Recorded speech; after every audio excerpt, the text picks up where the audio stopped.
Hello, this is the Wipps family of 5 here. Today we are inside our camper and I have pulled down one of our light fixtures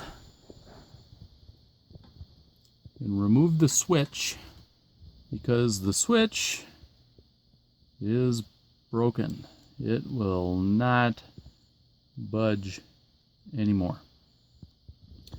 To remove it was really simple. There are a bunch of screws going up into the ceiling. I took all those out, brought down the light fixture. Then there were 2 wires attached to the terminals. There's the terminals on the switch. There's the wires right here and here. And then I gently worked the switch out of the fixture. I then proceeded to look on the web to try to find a new switch, and I couldn't believe how hard it was. I figured this would be something that was easy. I saw some switches on Amazon, but I was a little bit concerned because the DC current rating was not the same as these. If I look closely at this, I don't know if this will show up. Let's try.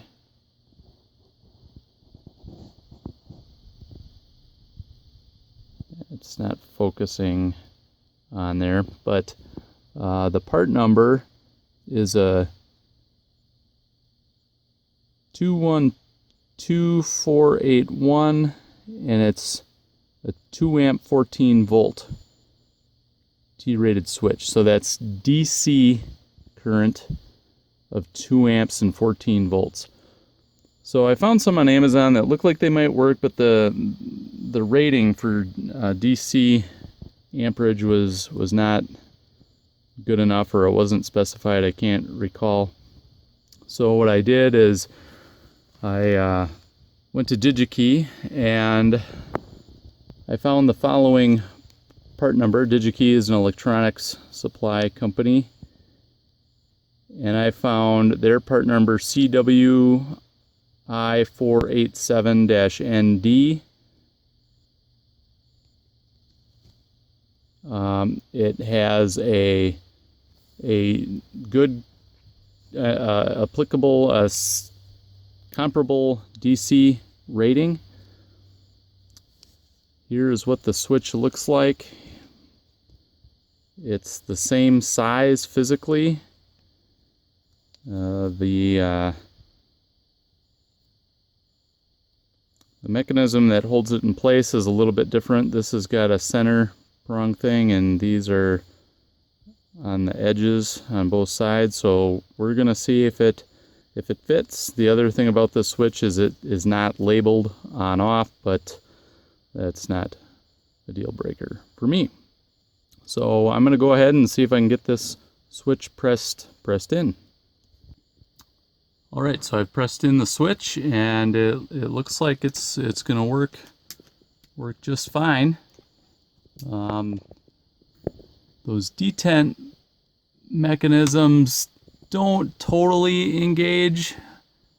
If I push on it a little bit, I can get the switch to pop out again, but I don't think that's going to be a deal breaker here, because we're always going to be pushing up on this switch. We're never going to be pulling down on it. So I think this is going to be just fine. So I'm going to finish wiring it and get it back up.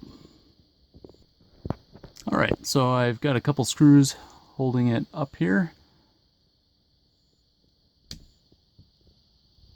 Voila, it works.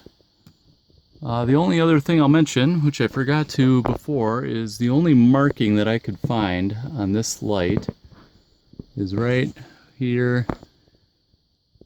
And again, my focus is not working. It's a 253031. The next line is L9131, made in China. This is a Keystone Passport camper, and I think the switch is going to work great. So Oh, I should mention too, the switches were about $1 a piece on Digi-Key, and then I ended up ordering 5 of them just to have some extras on hand, and the shipping was around $3. So about $8 for 5 switches, which I'll just throw in the camper somewhere. All right, hope this was helpful. Wipps family of 5, please like and subscribe.